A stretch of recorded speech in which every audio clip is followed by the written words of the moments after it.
Good morning, everyone. Good morning. We're going to start with some singing all together. My name is Michael Holmes. I'm the music director here. I'm he, him.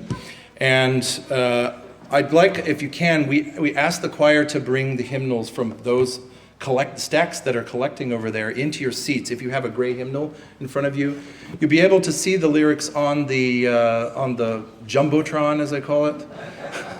But the tune may be unfamiliar. So if you read music, if you want that benefit, go to number 224 in your gray hymnal. Let's hear it once through. We can ask the choir to stand. Let's rise in body or in spirit. And we'll sing both of the verses together. And let's hear it once through from Grace. Thank you. Good morning to you.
What's up? How you all doing today?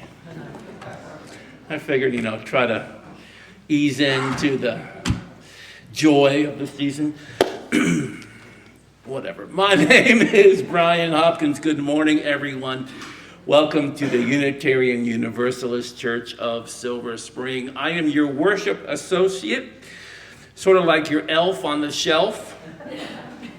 But it's kind of in between seasons, so you can call me your turkey without the jerky, right? Wait, it says pause and wait for Latin. No. Okay. If you can't make fun of yourself, what's worth, okay. I'm just going to move on. I'd like to welcome any and all guests, and I bet you some of the guests are going, okay, get me out of here. You all being here means a lot to me, means a lot to her. If you guys weren't here, then we wouldn't have a job. So it's so good to see you all here. I hope you enjoy this service today. If you have any questions about the aforementioned service, Joanne Kim is in the back. Hello. She is here to answer any and all questions for you. And if she can't get that answer for you, she'll be happy to find someone who can. This morning, we're delving into the world of Victorian Unitarianism and specifically the mind of Charles Dickens. Now get this. He published Christmas Carol way back in 1843. And when he did, he changed the way the Christmas season is celebrated and the very meaning of the holiday itself. Now, what does this mean for us as Unitarian Universalists today? Today's service is all about creativity, compassion, and the changing of the holiday traditions. We will have a worship breakout group for children and youth today after the time of prayer and meditation.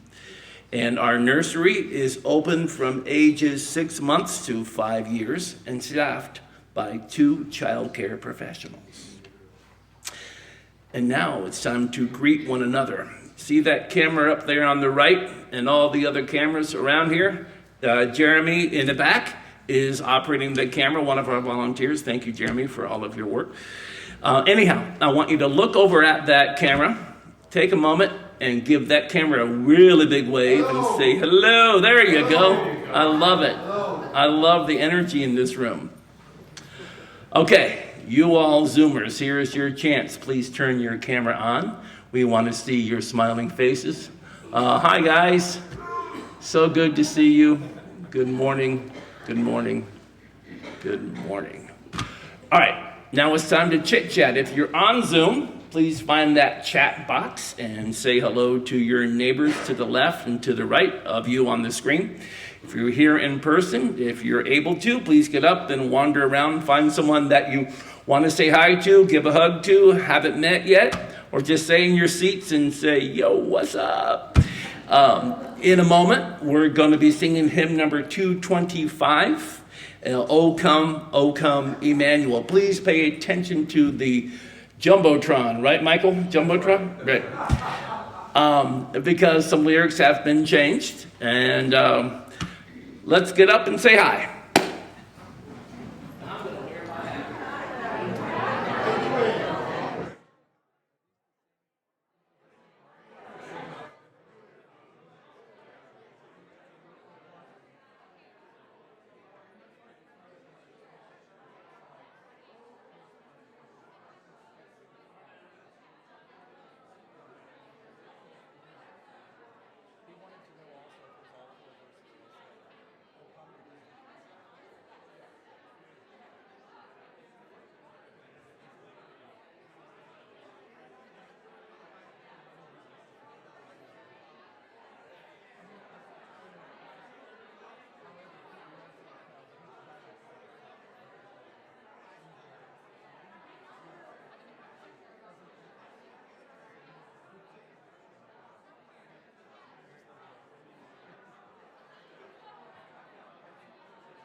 Thanks, y'all. I love that hymn and our UU version of that hymn. Everyone sings these hymns that change over time differently, and that's the version in our gray hymnal.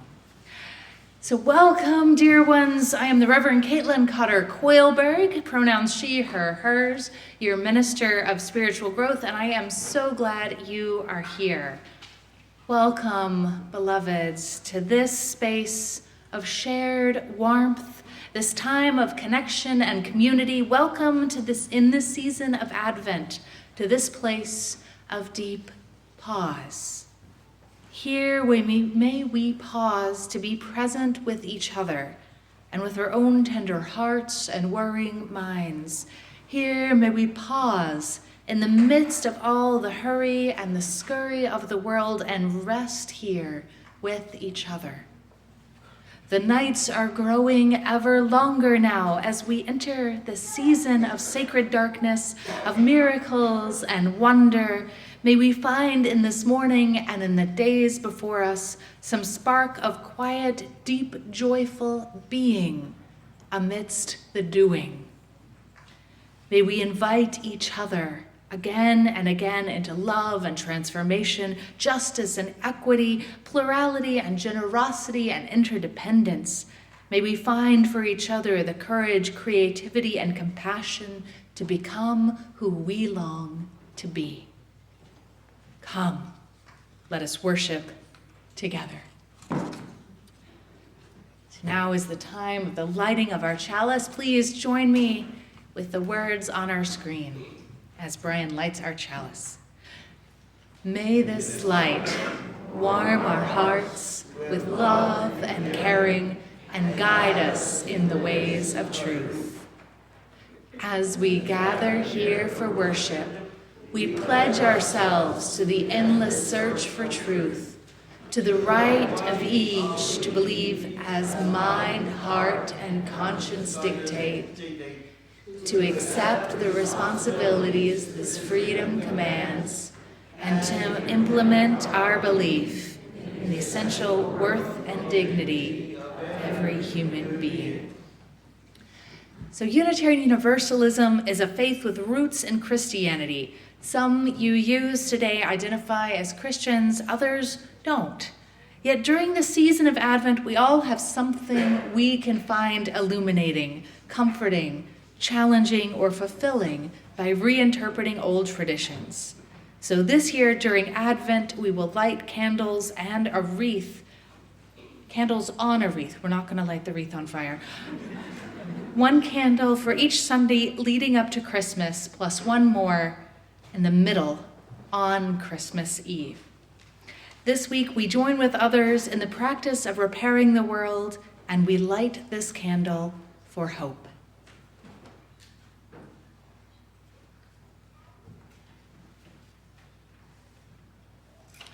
And there's a song we're going to sing as we light the Advent candle. So normally we've been singing a chalice lighting song, and this month we're singing an Advent song.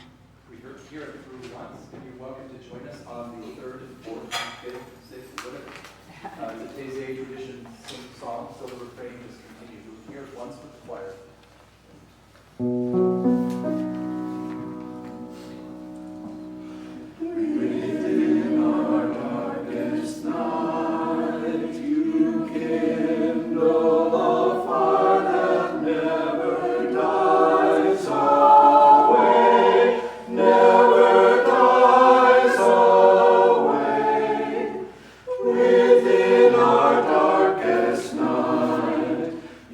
Kindle a fire.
And now we have for you a skit.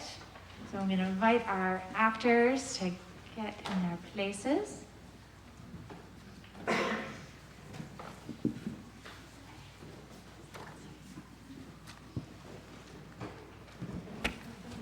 Merry Christmas, Uncle Scrooge. God save you.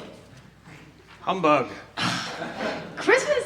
A humbug, Uncle? You don't mean that, I'm sure. I do. Merry Christmas? What is Christmas but a time for buying things that you don't need and don't have the money for?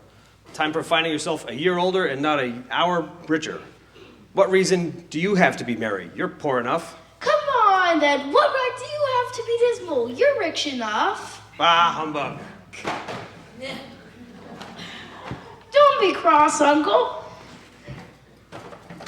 What else can I be when I live in such a world of fools as this? Merry Christmas? Humbug. Uncle! Nephew, keep Christmas in your own way and let me keep it in mine. But you don't keep it. Then let me leave it alone. What good has it ever done you? There are many things from which I might have derived good, but by which I have not profited, I dare say, Christmas among the rest. We've always thought of Christmas time as a time of forgiving, a cheerful, pleasant time. The only time I know when men and women seem to freely open their shut-up hearts. Therefore, Uncle, though it has never put a scrap of gold or silver in my pocket, I believe that it has done me good and will do me good, and I say God bless it.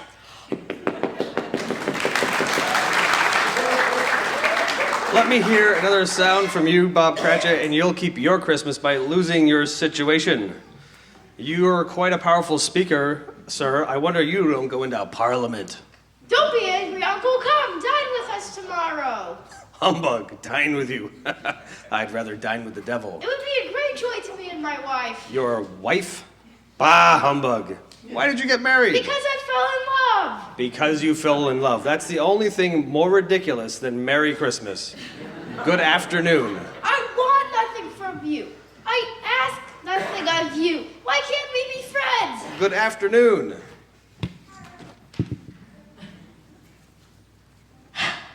I am sorry with all my heart to find you so resolute. We have never had any quarrel to which I have been a party. But I'll keep my Christmas humor to the last. So a Merry Christmas, Uncle. Good afternoon. And a Happy New Year. Good afternoon. Merry... Oh, bah, humbug. Merry Christmas, Fred. Merry Christmas. Many of you know the rest of this story. How Scrooge was visited by spirits who showed him scenes from his past, full of loneliness, joy, and love, scenes from the present that showed him Christmas and how others were enjoying that Christmas with family and friends, and episodes from the future that showed what would happen if he didn't open his heart. You may remember the character of Tiny Tim, whose indomitable spirit and physical frailty opened Scrooge's heart, once again, to compassion. In the end, Scrooge is changed. He wakes to realize that it isn't too late to live life fully and with love. He wakes to the sound of bells. And he knows that it is Christmas Day. Merry Christmas!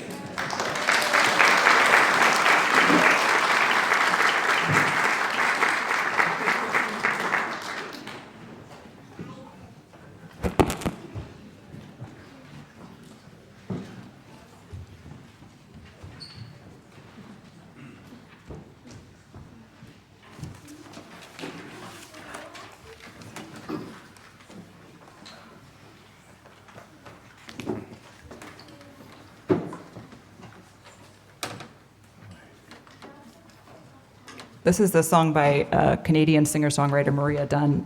It's written from the perspective of Tiny Tim.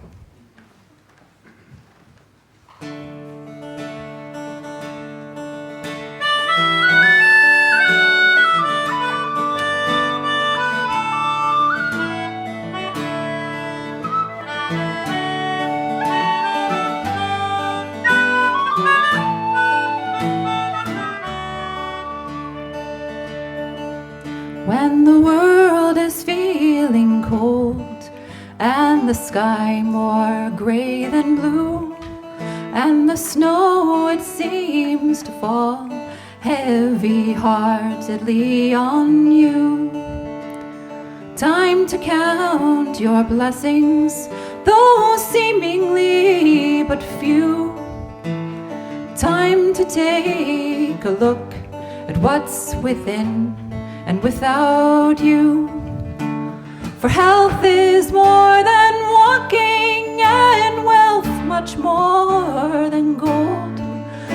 But love is overwhelming as a gentle hand to hold. So God bless us everyone with the riches of the soul, and may hopelessness ne'er be the demon darkening our door.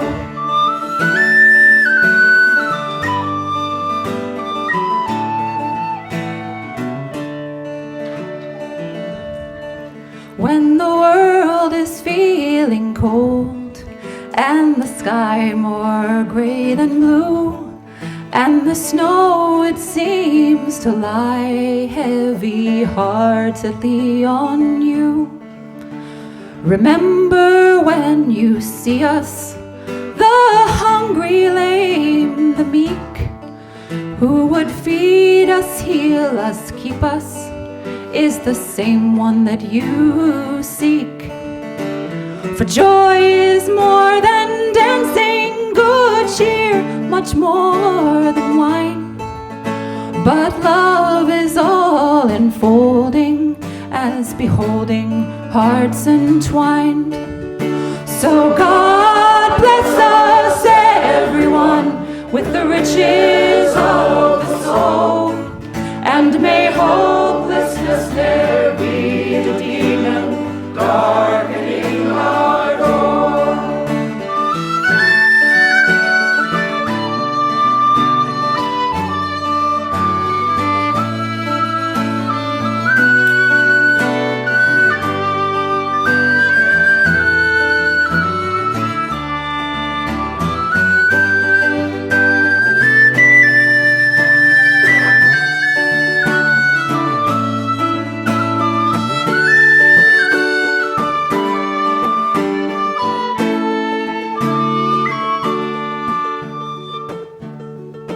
When the world is feeling cold and the sky more gray than blue, and the snow it seems to lie heavy-heartedly on you, to the counting house of blessings may we often chance to stray, and in company together spend many's the night and day.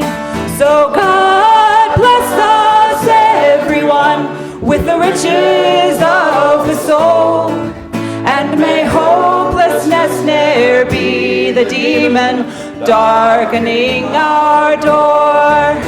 Yes, God bless us everyone with the riches of the soul, and may hopelessness ne'er be the demon darkening our door. And may hopelessness ne'er be the demon darkening our door. And may hopelessness ne'er be the demon darkening our door.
In this wintry season of the year, as the nights grow ever colder and longer and many of our lives ever more frenetic, may we pause here amidst our busyness to breathe together.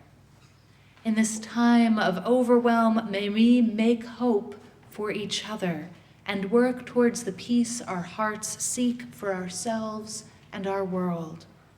May we make moments of peace, of connection, compassion, presence, stillness in our lives, day to day and week to week, in the midst of all we are feeling and doing. May we be held in this winter time in warmth and love and story. May we rest in possibility and potential, knowing we are enough and that better is possible. Amidst the violence and the crises of the world, may we be centered on what matters. May we do what we can and be the courage another needs, knowing none of us is alone.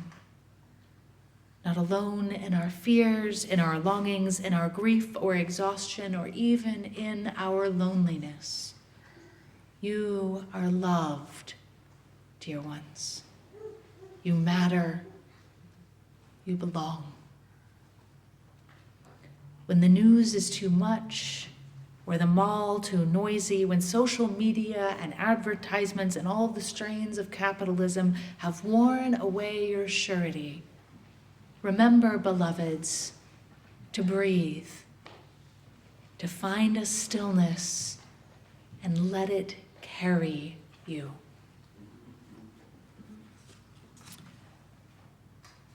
At this time, we are going to invite our children and youth to head to their worship breakout groups and our fellowship house / super secret superhero hideout. Please join us in singing them on their way.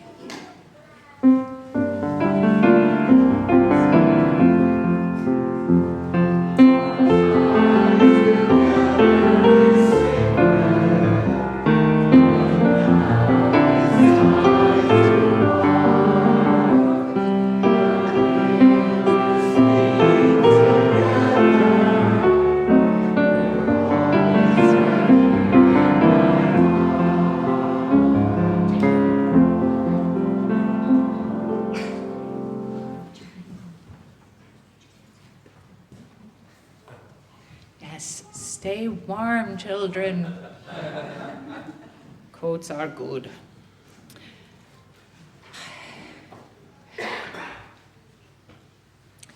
There is something about this season, isn't there?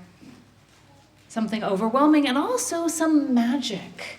Some magic in the decorations that go up around town and in our homes and in our sanctuary. Something magic about the carols we sing and the crafts we make and the goodies that are baked. And of course, some among us are pagan and are doing more literal magic this time of year.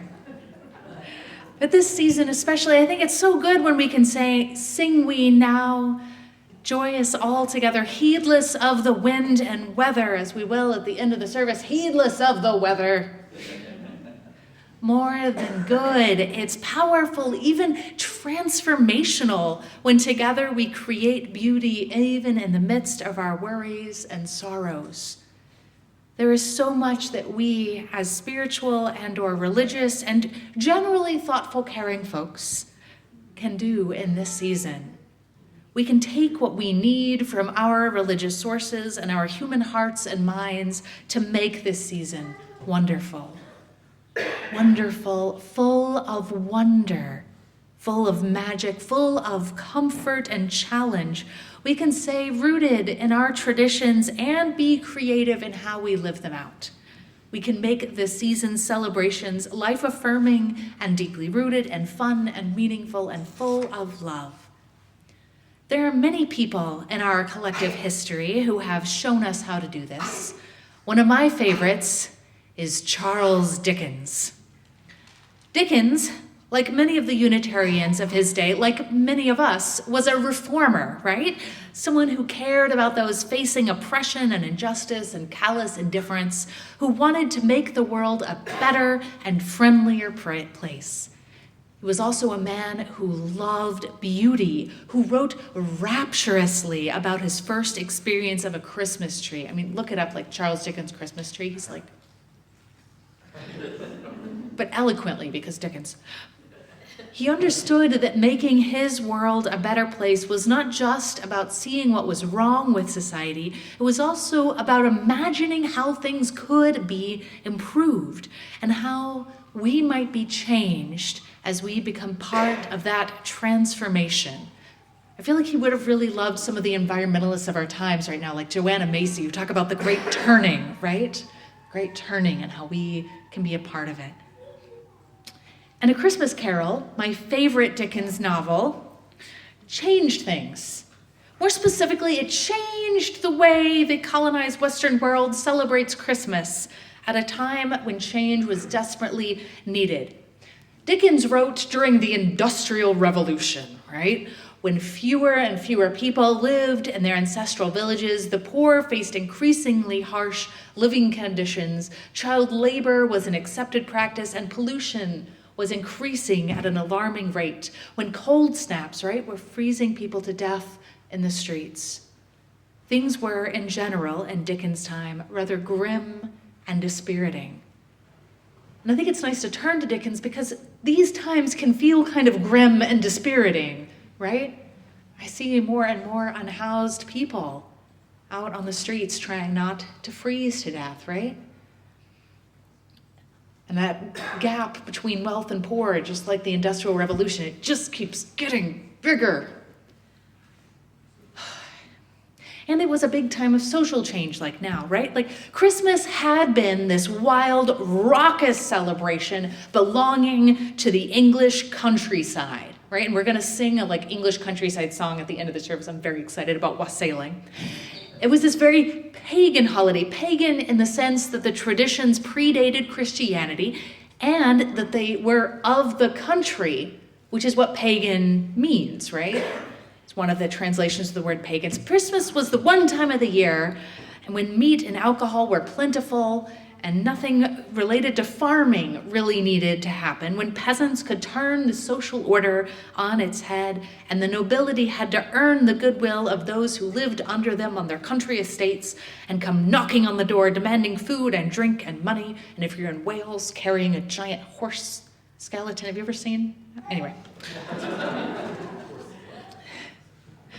Even if Christmas hadn't been outlawed by Oliver Cromwell during his reign as Lord Protector and been strongly discouraged by Puritan religious leaders on these shores, most of the Yuletide and solstice traditions simply didn't easily translate to city life or the industrial age. So some traditions at the time of Dickens' writing were already returning, and new traditions were already arising when he wrote this book. The traditional German Christmas tree was becoming popular in New England thanks to Unitarian Charles Follen and Harriet Martineau, which one of my favorite things is that one of the first times Christmas trees were sold, rather than just people getting them, was as an abolitionist fundraiser. That Charles Follen was like selling trees outside the church as an abolitionist fundraiser. Doesn't that make you feel better about your Christmas tree? And while that was going on, the Anglican Church was bringing back the tradition of carol singing, changing the words and updating them for the times. And families were beginning to give gifts to their children at Christmas. So Charles Dickens didn't necessarily invent most of the festivities he describes in A Christmas Carol. He did make them popular, but what he did goes far beyond that, really. Charles Dickens gave this holiday a new meaning. He pulled in these old themes of generosity and goodwill, and he gave them new purpose. He changed the idea of Christmas. Dickens dared to imagine that the spirit of the season could be generosity, forgiveness, love, and transformation. That children could be at the center of a story. Christmas before had nothing to do with children. It was like dudes drinking and running around. And now it's like, He was like, what if we made this about celebrating children? What if we held children as something precious rather than a resource to be exploited? Because remember, at this time, child labor was legal, right? So when he was thinking about celebrating children as people who are precious at the center of our story, he was doing that very Unitarian thing we do now, right? Where we center the oppressed and the vulnerable. He wrote this story to challenge his society to create celebrations that meant something, to give back to their communities and come together with their families, biological or chosen, and to truly see each other. This story is a wake-up call, right? And it was a thing at the time. Like, it woke people up in this big way, and sometimes in very silly ways. Like, I think it was the Queen of Sweden who read this story and then was like, oh my gosh, the poor people of England, I shall give each of them a goose. And like, literally had thousands of geese delivered to the poor of England. Which is maybe not what he was going for, but...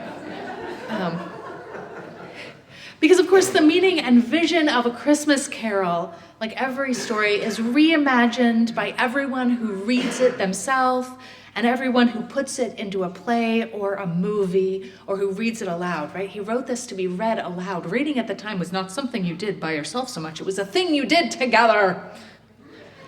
Now, Reverend Kristen particularly loves the Muppet Christmas Carol, which is a classic for a reason. But my favorite adaptation is a musical movie version titled Scrooge that came out in 1970. Have you seen it? Anyone seen it? My favorite. And in this version, Scrooge is a Victoria-era loan shark intent on making as much money as possible regardless of the human cost of others, right? And the street urchins in this version sing in the beginning about how Scrooge is the meanest man in the whole wide world. A miser, right? A skinflint who would probably steal your stocking if you left it out waiting to be filled with Christmas gift. And then, in the end, after Scrooge's transformation, about how he has become an incarnation of Father Christmas as he laughs and distributes gifts and looks everyone in the eye with a smile. He loves us all and he shows it, they sing. Right? Love is a verb. There's another song in this musical that gets stuck in my head every year. I watch it once a year because then this song is stuck in my head. The Scrooge first hears it chillingly when the spirit of Christmas yet to come takes him to his own funeral, right? You know that part in the story. And everyone he knows sings, "Thank you very much," and dances around in celebration of his death, kind of like he's a Kissinger of his time, of the fact that he is no longer alive. The song is reprised at the end after he wakes up on Christmas morning, goes out into the streets and forgives all of the debts owed him. Right? What a radical thing to do. He forgives all of the debts that are owed him. He rips up his debt book.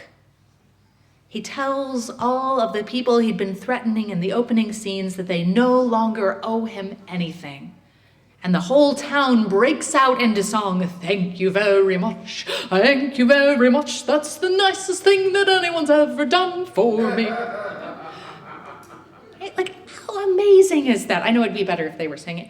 What a radical vision of what this holiday could mean. Now, whatever else we see as a potential aspect of this holiday, A Christmas Carol gave us the idea that this is a time when transformation is possible, right? This is a story of transformation where you can go to bed one night full of despair and anger and wake up renewed. Charles Dickens' writing reminds us that we can find cheer and light and warmth in the midst of winter's gloom, in the midst of sorrow and crisis, and a changing social landscape. We can adapt traditions to fit how we live and what we believe and what we need. The way Christmas is often presented may not work for you. It may not fit with your complicated family system or your budget or your spiritual and emotional needs, especially if forced cheer is really not what does it for you. We don't have to like what Christmas, what this day, and all the stuff that surrounds it has become. We can keep imagining. We can continue the legacy of the Unitarian movement Dickens was a part of when he wrote A Christmas Carol. Because this is the story of how it happened, right? He went to the US and he toured around and he saw American Unitarians were celebrating Christmas, and it was like, that's cool. It's so cool. I'm going to become a Unitarian and write a book about this. And that's what he did, right? We can make this season, this day, about the things that we care about. No tradition is static, this one least of all. Christmas can be whatever we need to be if we wake up to ourselves and to others. In the original story of Christmas Carol, after Scrooge literally wakes up to the sounds of bells, and not sirens, fortunately for himself, and gives a charitable donation to the gentleman who had asked for it the day before, he went to church and walked about the streets and watched the children, watched the people hurrying to and fro, and patted children on the head and questioned beggared, and looked down into the kitchens of houses and up to the windows, and found that everything could yield him pleasure. He wakes up to the reality and the beauty of all that is around him, the joy of connection to his fellow human beings, and the promise of religious community and the hope of young lives just beginning. I love that the day Scrooge wakes up to life, he goes to church. I love that you were awake enough to come to our service today or to attend online. We are a part of a religious movement that has the power to change culture, change hearts and minds, resist tyranny and inequality. We in this room are not merely countercultural, we are culture shifters. We have the power to be a part of protecting our beautiful, hurting world, to make this day, this season, one of joy and generosity and love and hope. We can be present to our moment in history as Dickens was present to his, tell stories full of magic, invite others to wake up, to become the very best versions of themselves, present to the spirit of the season. May it be so, and amen.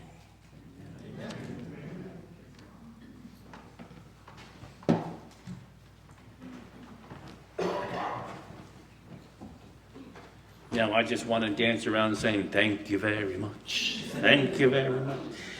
Amen, right? That was such a beautiful sermon. John Saxon writes that the light of our chalice would soon flicker and die without the oil that nourishes its flame.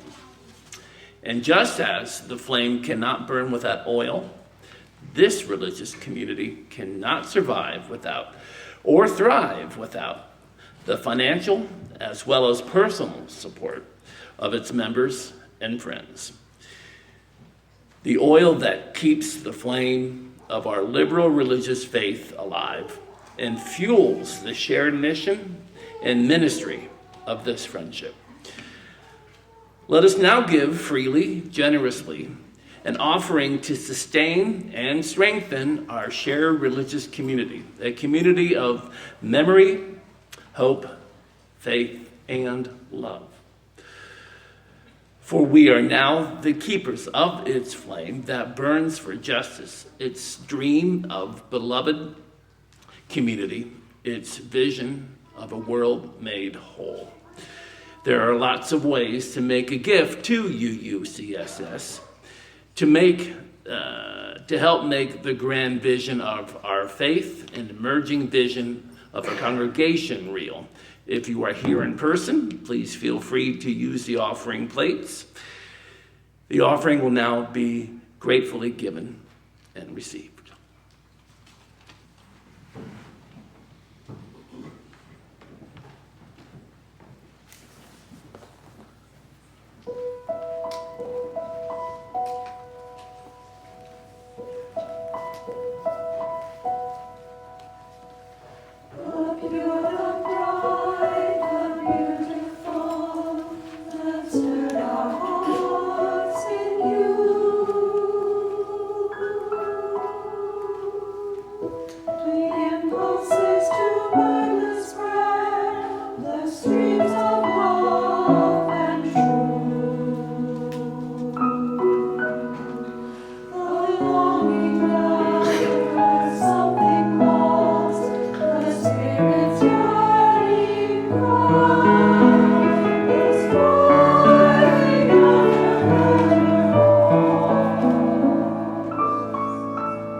brother in his need.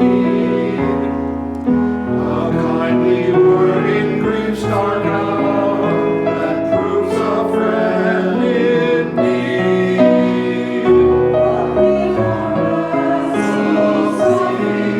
For mercy, grace, and justice that time a contrite heart. These things shall never die. These things shall never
pure, the bright, the beautiful, the impulses to wordless prayer never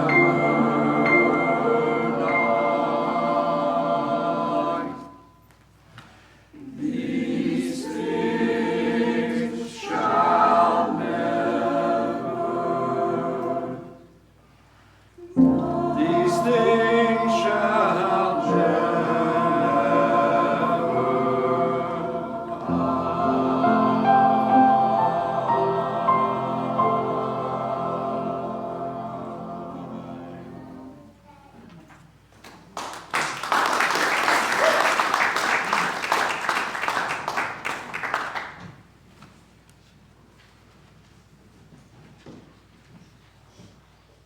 Hello, good morning.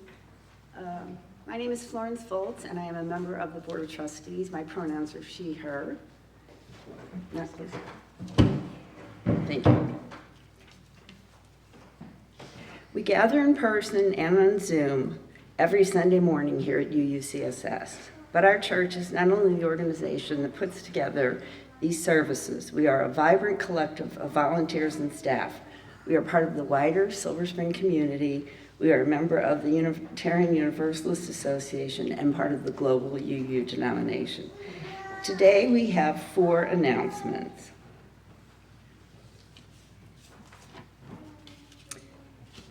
There is a UUCSS 101 after the service today. Please join folks from the membership committee at the back of the sanctuary after getting your coffee. The 101 is an opportunity for visitors, friends, and curious people to ask whatever questions you may have about our congregation and UUism. We hope to answer them and share resources that will better enable you to explore our vibrant community. Hope to see you there. And we hope you will join us for all of the Sundays this month as we celebrate the winter holiday. Next Sunday, December 10th, we mark Hanukkah, the Festival of Lights. And this is amazing to me. We are excited to have Jacob Hawley's Celtic Klezmer Fusion Band. Corned beef hash in the house for next week's service. The following Sunday, December 17th, we will celebrate the winter solstice in a service co-led by pagan members of our congregation with Reverend Caitlin and Reverend Kristen. The next Sunday, December 24th, is Christmas Eve. And we will have 2 services that day. The family Christmas Eve service with no rehearsal pageant will be at 10:30 a.m. and we will have a candlelight service at 7 o'clock p.m. The lay ministers and Reverend Kristen invite all who are grieving, worried for a loved one, or for the world to a sharing circle next Sunday, December 10th, after the service. It seems like a lot of people in our congregation and the world around us are holding a lot right now, and this gathering will be an opportunity to be deeply heard and held by one another. And finally, on Saturday, we look forward to seeing you and yours at the All Ages Winter Wonderland Party with silent and live auctions on Saturday. Festivities kick off at 4 o'clock, but as of yesterday, you can bid on lots of items online. And I believe the auction committee has an additional pitch to make.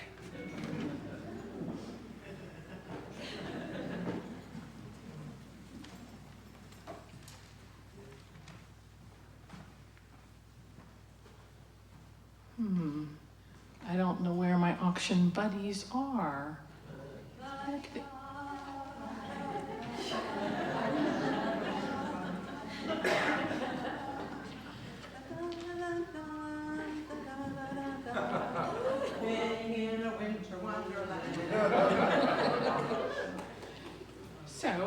So Emily, did you bid on anything in the auction yet?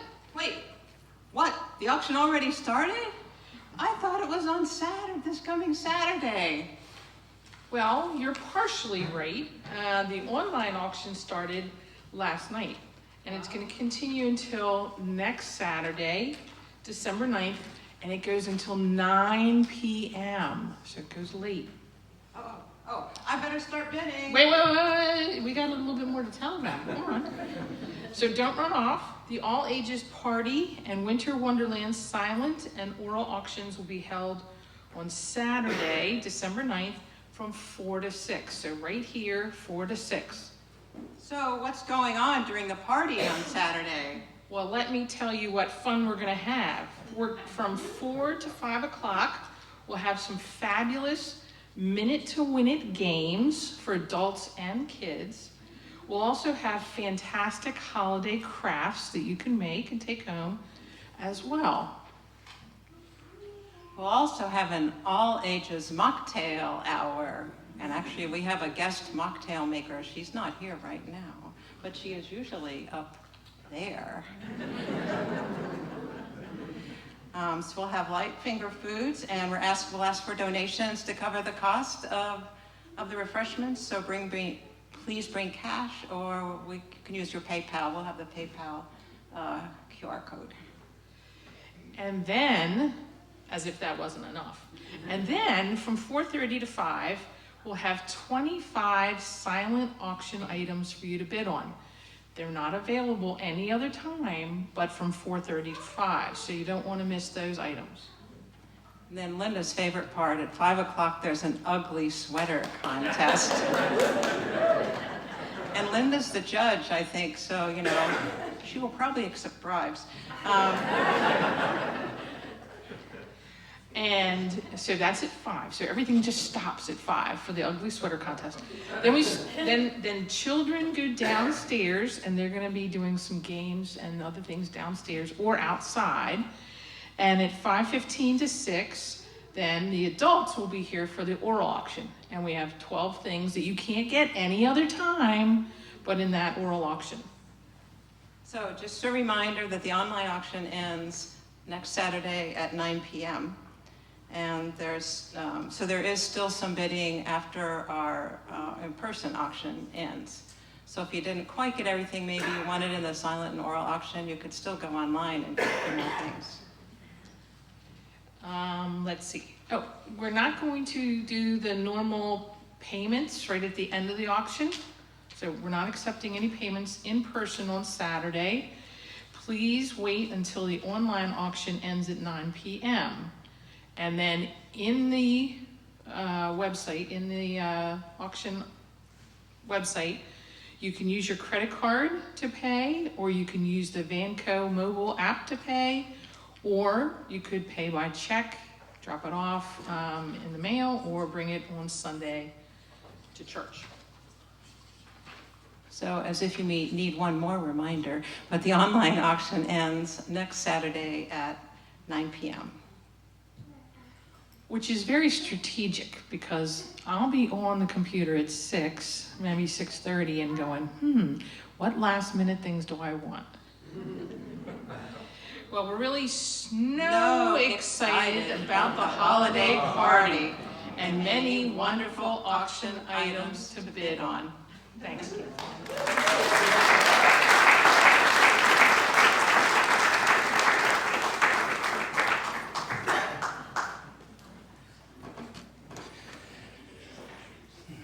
Please join me in the words of our chalice extinguishing.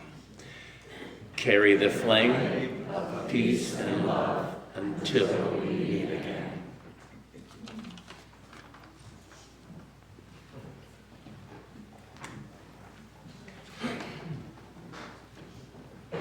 Here's a new song I'd like to introduce to the... No, I'm just kidding. I think we should probably rise in body or in spirit for this one. Deck the hall. One hall, right?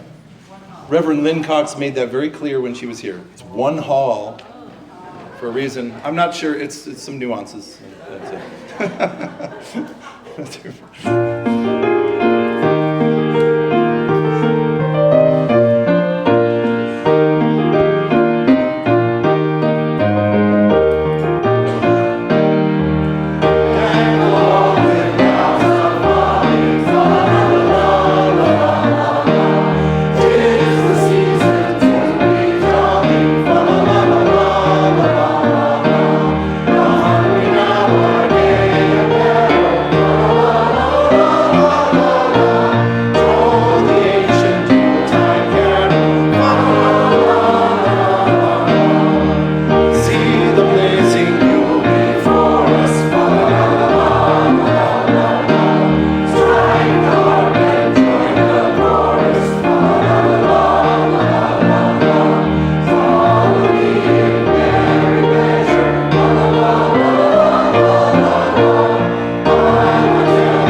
Such a wonderful singing congregation.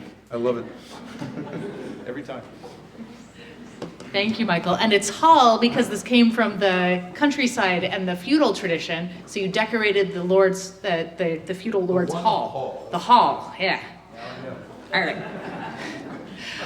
So, dear ones, to paraphrase Dickens, whatever Christmas means for us, let us keep that spark in our hearts and try to keep it all the year. To live in the past, the present, and the future as the spirits of three strive within us and not shut out the lessons that they teach. And may it be said of us, we Unitarian Universalists, that we know how to keep Christmas well, if any people alive possessed that knowledge.